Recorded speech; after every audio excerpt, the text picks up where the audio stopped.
everybody, it's Star the Flippin' Hippo. Thank you for joining us on our YouTube channel at Flippin' Hippos. Today is Friday, July 12th.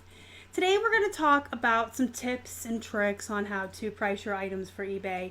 This isn't going to be a step-by-step how to comp your items on eBay. I've already done videos on those. I'll actually have one pop up at the end above me, and you can go check that out if you want. That's a screen share, and that actually shows you how to go into eBay and check the comps. I'm going to briefly touch on checking comps in this video, but this is more to talk about how to price the item. Checking the comps is step one. Step two is choosing a price and pricing your item for sale. So the first thing you do when you get an item, or when you're at the store and you're contemplating getting an item, you need to check the comps. If it's something that has a low enough cost on it, or you're confident enough that it is something that you should pick up, or it's a bolo you've seen in other reselling groups or on this channel, if it's something you've sold in the past, obviously you can grab it and leave and worry about checking comps later. But if it's something that's new to you, or that you're unsure of, or the cost of goods on it is a little bit high and you're kind of iffy about if you could make enough profit on it, those are the times where you want to comp at the store or the yard sale or the estate sale. You can always take the item with you into a corner and check it. I do always advise, if you're on the fence about anything, don't walk away from it. Pick it up like you're intending to purchase it. Take it with you, again, to a quiet corner away from other people, and you can comp the item. The reason I say that is because the minute you walk away from it is the minute someone else is going to pick it up and they're going to purchase it. And then you're going to find out in the comps that it was worth a lot of money and you're really going to regret your decision. So those are the situations where you would comp while you were outsourcing. And then obviously when you're listing, if you don't know what to price it at, you're going to comp again. You want to filter the search results when you look for your item to used or new, depending on the condition of your item. You don't want to be looking at what used items go for if you have a new item, because clearly new items sell for more money. And you don't want to be looking at new items if you have a used item, because then you're running the risk of charging too much for your used item. You want to make sure that you're looking at buy it now, not the auctions. Auctions are never, ever, ever a good idea to look at when you're comping an item, just because auctions are so unreliable. They can go up, they can go down. Something that's worth $50 could have went for 99 cents. Something that's worth $2 could have went for 20 because there was a bidding war. Auctions are just not a reliable way to figure out a comp. And then you want to look at the solds. And that's how you comp an item. Again, if you need a step-by-step guide, or you want to see it in action with a screen share, I will link my older video up top at the end of this where you can actually see how we comp our items. Once you've comped it like that, then you also want to look at the listed items. Every reseller will give you the advice that when you're comping, you must look at the solds, because the solds are going to give you the actual quote-unquote worth of the item.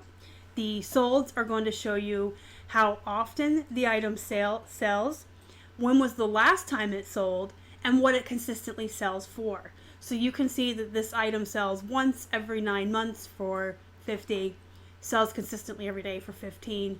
It sells once or twice a week for $15 or $20. That's why they tell you to check the solds, because you can clearly see what it goes for, how often, and how long it's been since the last sale. Because if it's something that takes a while, then you know you're going to be waiting and sitting on it. And again, if you're comping while you're out shopping, you might put it back. The thing with only looking at the solds, though, I feel doesn't give you a clear idea of what the item's doing right now.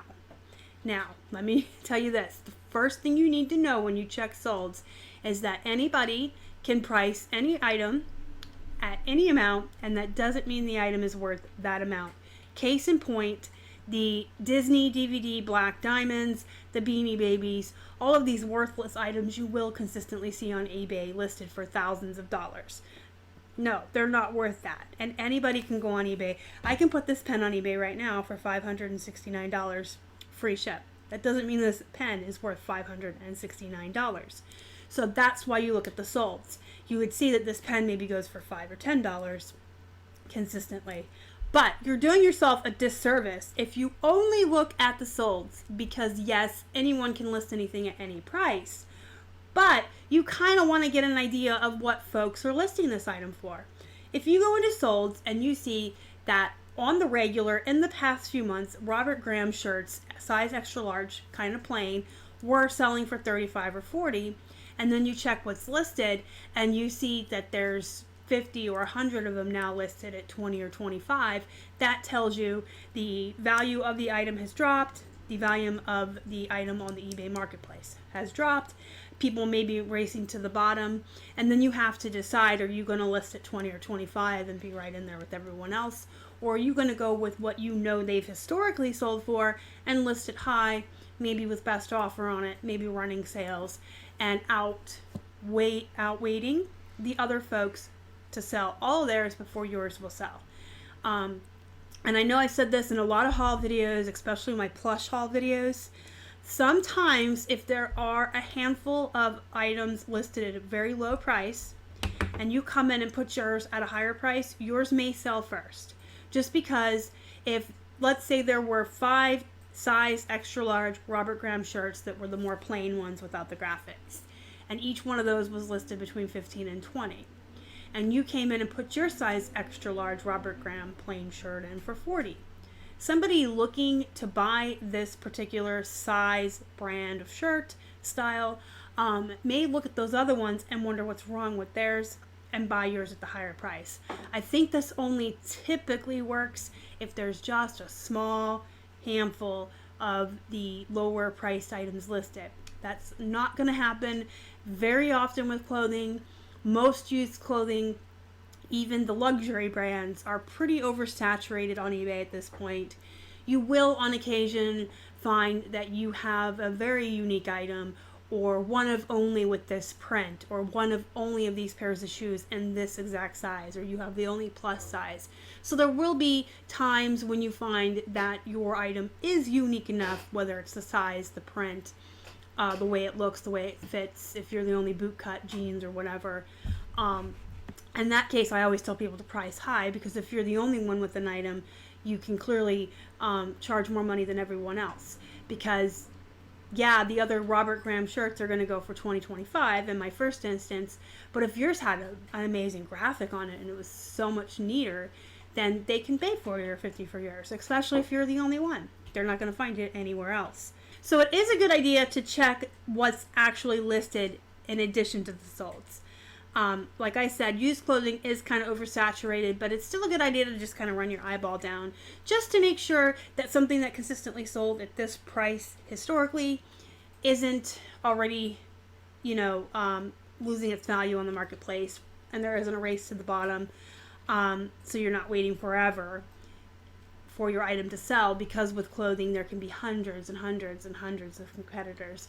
And if you don't check that people are listing it now at $10 less than they used to, you're going to be waiting a long time. But on the other hand, if you have something super unique, super awesome, you want to check, because if there's only a handful, if there's only a couple, or if you're the only one, then you can price higher. And that really, I think, applies more to things that aren't used clothing, things that are a little less saturated. You can have unique plush all the time, even with oversaturated characters. You could have the only white and blue Tigger. You could have the only white and blue Winnie the Pooh with the blue hat. Maybe everybody else's doesn't have the blue hat.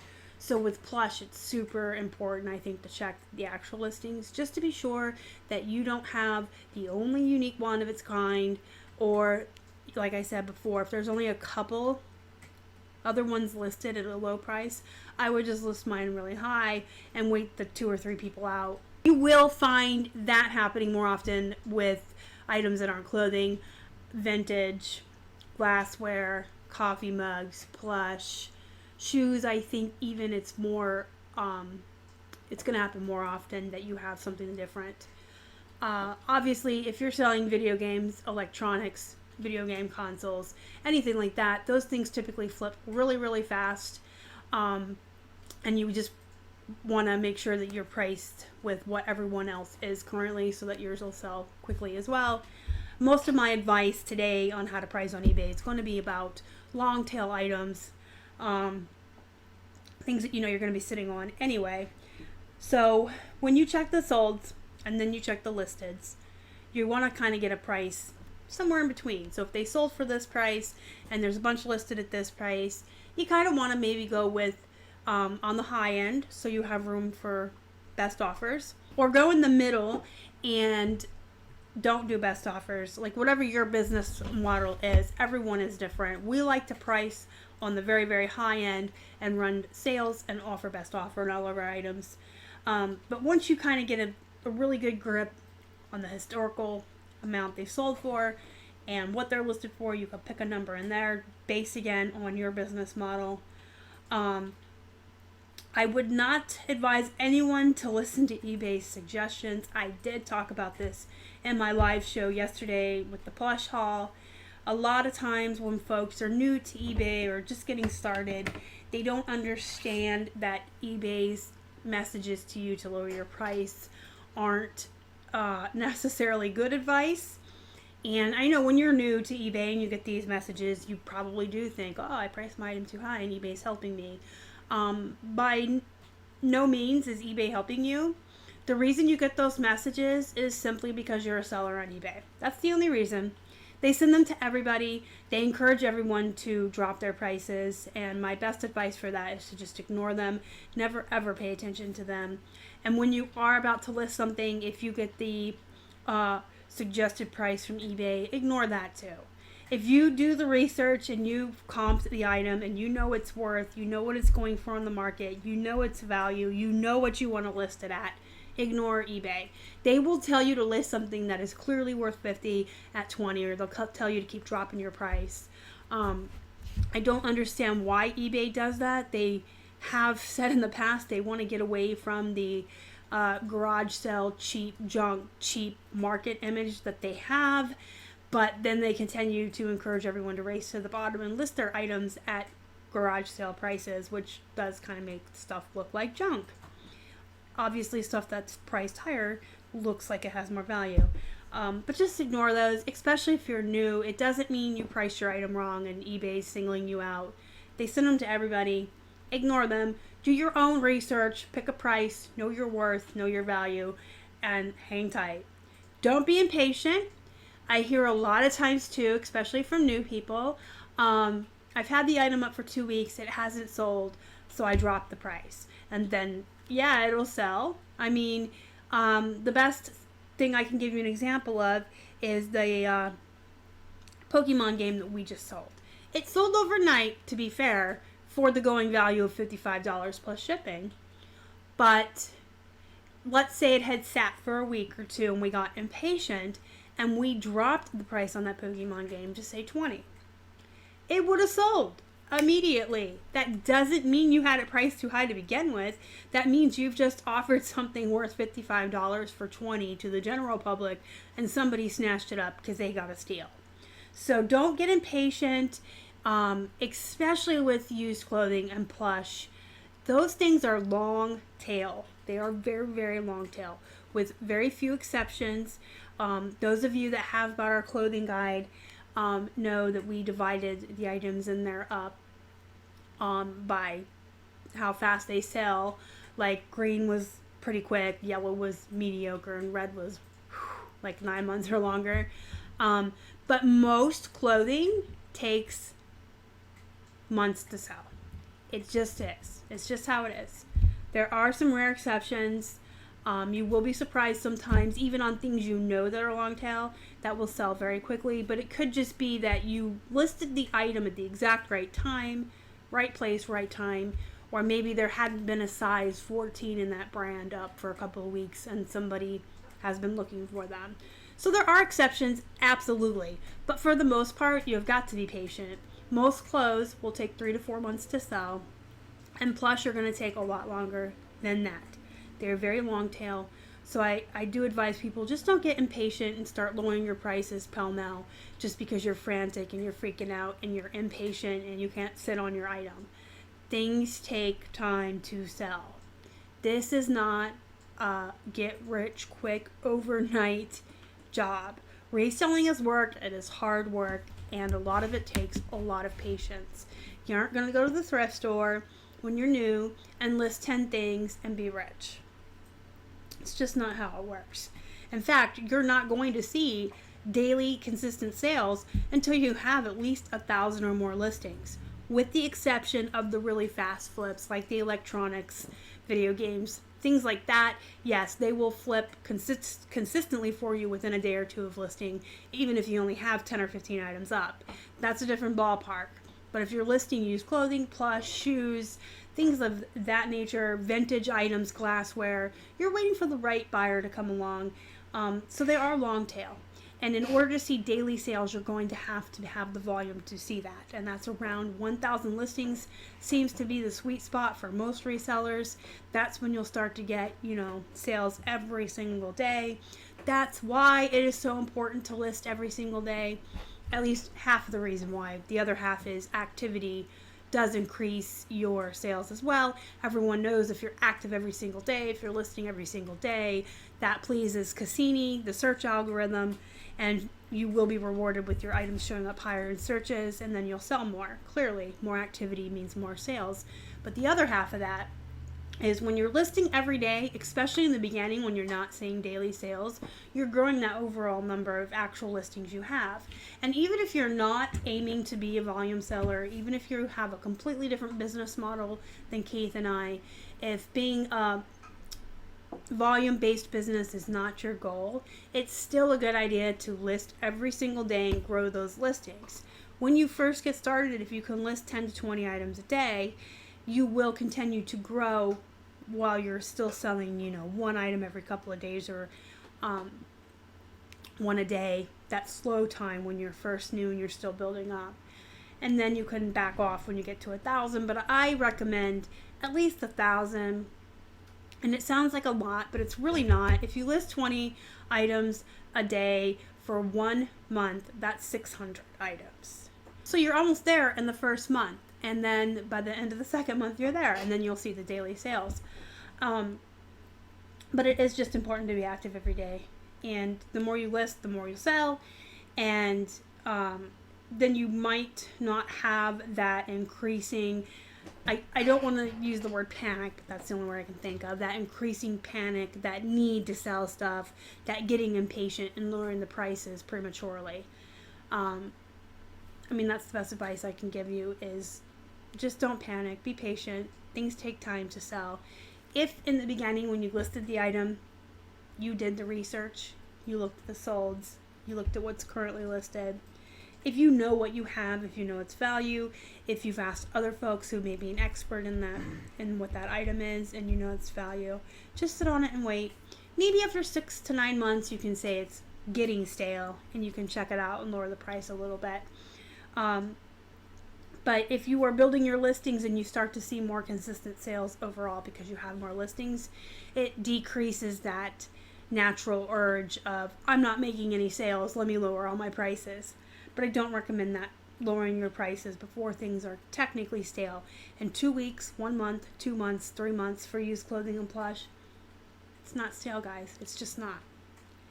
And that's pretty much it in a nutshell.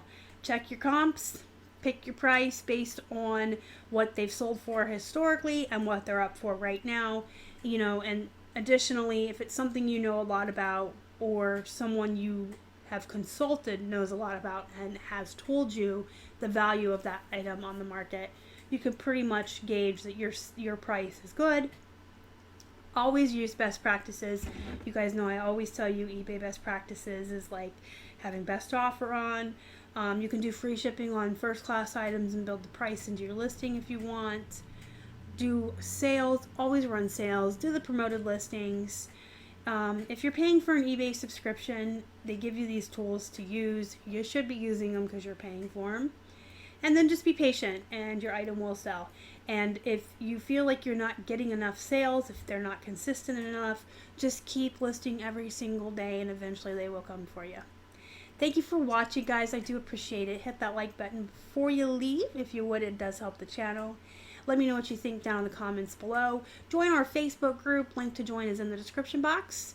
If you haven't already and you'd like to, please subscribe to our channel and help us feed a hungry hippo. You can find us on Instagram, Facebook, and Twitter. We're at Flippin' Hippos across all social media. Until next time, guys, have a good night.